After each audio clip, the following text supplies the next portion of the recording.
2024-25 ABTA test পেপারকে ধরে তোমরা অনেকে 2025 সালের এইচএস পরীক্ষা প্রস্তুতি নিচ্ছ। এখান থেকে ইংরেজির অনেকগুলো পেজ আছে। আজকে আমরা একটা ইংরেজি পেজ আলোচনা করব। তো তার আগে দেখে নেব ইংরেজি কোন কোন পেজে আছে।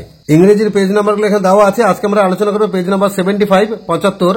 এর আগের পেজের আলোচনা ভিডিওগুলো আমাদের চ্যানেলে আছে, ভিজিট করো, প্লেলিস্টকে ক্লিক করো, ক্লাস 12 এর ভিডিও বার করো, সেগুলো পেয়ে যাবে। আর পরবর্তী যে মডেলগুলো আছে সেগুলো আপলোড হতে থাকবে। তবে আজকে আমরা আলোচনা যাব পেজ নাম্বার 75। আমরা এখানে মেনলি আলোচনা করবো 1-এর দাগ, 2-এর দাগ আর 4-এর দাগ। মানে 1-এর দাগ হচ্ছে এমসিকিউর দাগ, 2-এর দাগ এসএকিউর দাগ এবং 4-এর দাগ গ্রামারের দাগ। আমরা জানি 3টা দাগ মিলিয়ে মোট 30 নাম্বার। এই 30-এর মধ্যে 30 পাওয়াটাই আমাদের লক্ষ্য। তো আমরা আলোচনা যাচ্ছি পেজ নাম্বার 75। 1-এর দাগে এমসিকিউ থাকবে 12খানা। আমরা 12খানা উত্তরই আলোচনা করবো। 1-এর দাগে the second co passenger broke into the narrator's reverie, মানে দ্বিতীয় কো প্যাসেঞ্জার লেখকের দিবাস্বপ্নকে ভেঙেছিল। রেভারি এখন তো অপশনে নেই। রেভারি মানে যা ডে ড্রিম একই মানে দিবাস্বপ্ন, তাই আমরা অপশন নাম্বার বি ডে ড্রিমে যাব। 2-এর দাগে my austere father use to avoid all inessential compulsion luxuries. লাইনটা মনে পড়ছে তো? আমার সহজ সরল ধার্মিক বাবা সমস্ত অপ্রয়োজনীয় সুখ স্বাচ্ছন্দ্যকে এড়িয়ে চলতেন। তো এই জিনিসটা নির্দেশ করে যে কালামের বাবা ওয়াজ ভেরি উত্তর হবে সিম্পল, তিনি খুবই সহজ সরল ছিলেন। Option number C. 3-এর দাগে the full name of Mrs Luella Bates. Mrs Luella Bates এর পুরো নাম ছিল Mrs Luella Bates Washington Jones. 4-এর দাগে the hermit the tsar wish to visit received only common folk. যে হারমিটের সঙ্গে রাজা দেখা করতে গেছিলেন সেই হারমিট শুধুমাত্র সাধারণ মানুষের সাথে দেখা করত। এবারে কবিতা থেকে এমসিকিউ 5-এর দাগে the colour depicted at the end of the poem asleep in the valley is. Asleep in the valley কবিতার শেষে যে রঙের কথা উল্লেখ করা সেটা হচ্ছে রেড। Option number C. 6-এর দাগে বাট দ্য ইটার্নাল সামার। এখানে ইটার্নাল সামার বলতে বোঝানো হচ্ছে the central beauty of the poet's friend. 7-এর দাগে the tree has grown by consuming the earth. গাছ বড় হয়েছে মাটি থেকে পুষ্টি রস নিয়ে। আর 8-এর দাগে the phrase the poetry of earth means, poetry of earth এই কথা মানে হচ্ছে দ্য মিউজিক অফ নেচার, প্রকৃতির সঙ্গীত। আমরা নাটক থেকে এমসিকিউ যাব।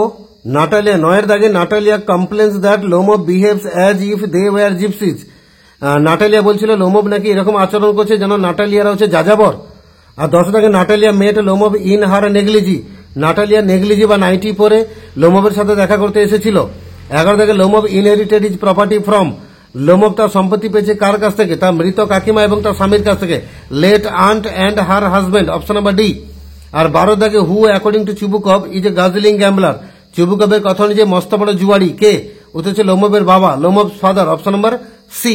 এবারে আমরা এসএকিউতে যাব। 2-এর দাগে এখানে মোট প্রোজ থেকে 8খানা এসএকিউ, পোয়েম থেকে 8খানা এসএকিউ থাকবে। করতে হবে 4খানা, কিন্তু আমরা প্র্যাকটিস পর্ব চালাচ্ছি তাই সবকটা এসএকিউর উত্তর আলোচনা করব। 1-এর দাগে what type of life was assured to Abdul Kalam in his childhood. কালামের শৈশবের জীবনটা কিরকম ছিল?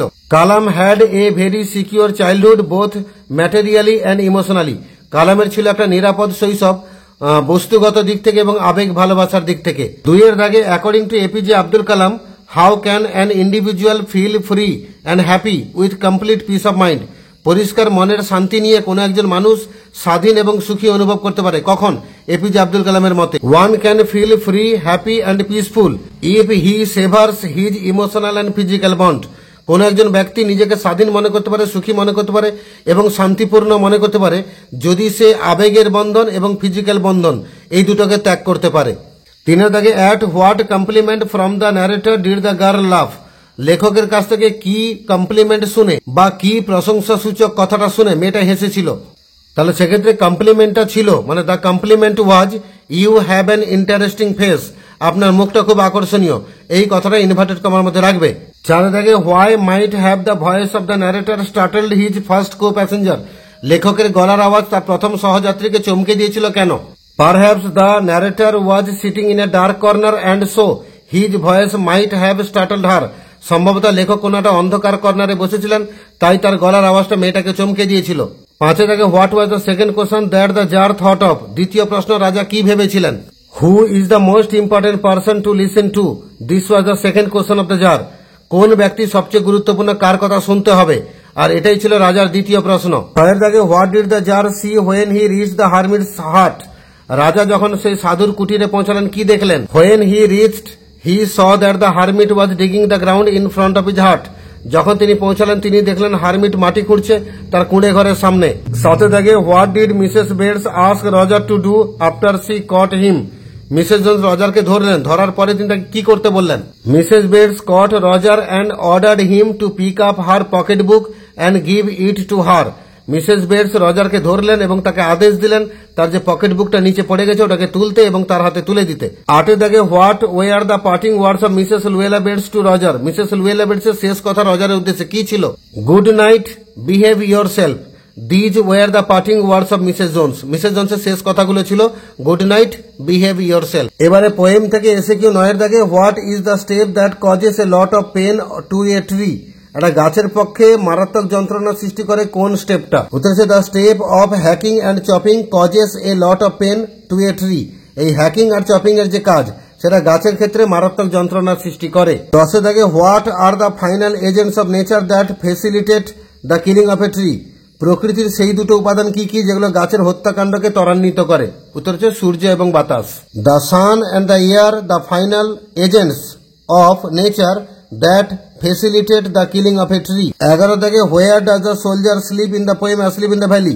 সৈন্যটা ঘুমায় কোথায়? অ্যাসলিপ ইন দ্য ভ্যালি কবিতায়। উত্তর হচ্ছে the soldier sleeps in a valley in the poem. এই কবিতায় সৈন্যটা শুয়ে থাকে একটা উপত্যকায়। 12 দাগে what does the soldier's posture of slip suggest. সৈন্যটার ঘুমানোর ভঙ্গিমাটা কি নির্দেশ করে? The soldier's posture of sleep suggests death. সৈন্যটা ঘুমানোর ভঙ্গিমাটা মৃত্যুকে নির্দেশ করে। 13 দাগে what is the eye of heaven. এই আই অফ হেভেন কাকে বলা হয়েছে? উত্তর হচ্ছে the eye of heaven is the sun. Eye of heaven বলা হয়েছে সূর্যকে। 14 দাগে so long lives this gives life to thee. এখানে what does the poet refer through the words this and the. এই দিস আর দি বলতে কি বোঝানো হয়েছে? উত্তর লিখবে this refers to the poet's verse and the refers to the poet's young friend. This বলতে কবির কবিতাকে বলা হয়েছে আর দি বলতে কবির যুবক বন্ধুকে বলা হয়েছে। He takes the lead, who is he here. সে গানের দায়িত্ব গ্রহণ করে, সে মানে কে? উত্তর হচ্ছে ঘাস ফড়িং। তাহলে he refers to the grasshopper. 16 দাগে আছে what does Keats mean by the new মর্ন মিড ইন ইজ সনেট। তার সনেটে নিউ মর্ন মিড বলতে কবি কি বুঝিয়েছেন? উত্তর হবে it means the newly cut and মোন মিডোজ। এটা বলতে নতুন করে কাটা বা নতুন করে ছাঁটিয়ে তৈরি করা, সুন্দর করে বানানো তৃণভূমিকে বলা হয়েছে। এবার আমরা গ্রামারের দাগে যাব। 4 দাগে প্রথম প্রশ্ন, she seemed to find nothing strange in the question. এটাকে অ্যাফার্মেটিভ করতে বলেছে। উত্তর হবে it seemed that she failed to find anything strange in the question.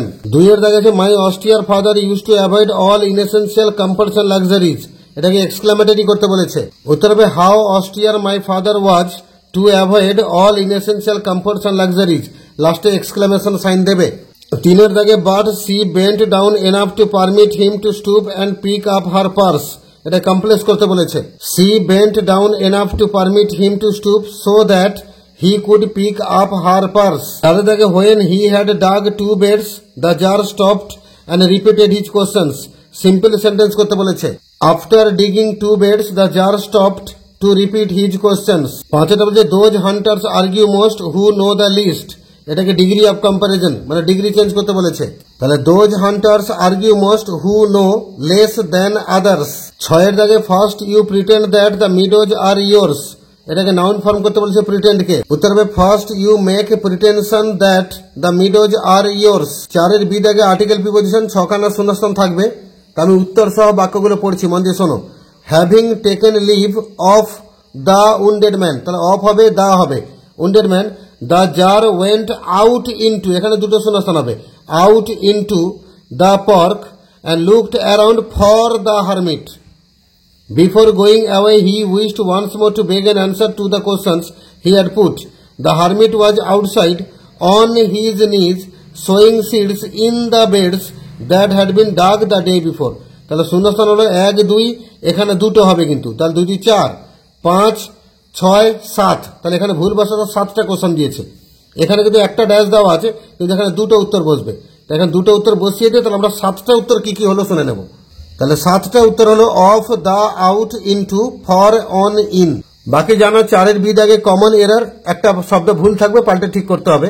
যেখানে ভুল শব্দটা হচ্ছে হেল্পার, এটা ভুল শব্দ আছে, এটা পাল্টে ঠিক করতে হবে। সঠিক শব্দ হচ্ছে হেল্পমেট। তাই তোমরা পরীক্ষায় যে বাক্য লিখে আসবে, he had an ideal helpmate in my mother Ashiamma.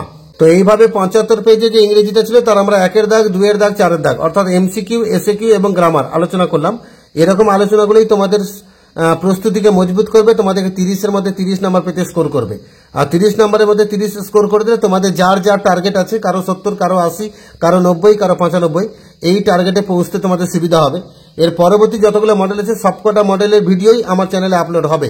যারা নতুন আছে চ্যানেলটাকে সাবস্ক্রাইব করে রাখো এবং বেল আইকনটাকেও প্রেস করে রাখো, যাতে পরবর্তী ভিডিওগুলো আপলোড হওয়ার সাথে সাথে তোমাদের কাছে নোটিফিকেশন পৌঁছে যায়।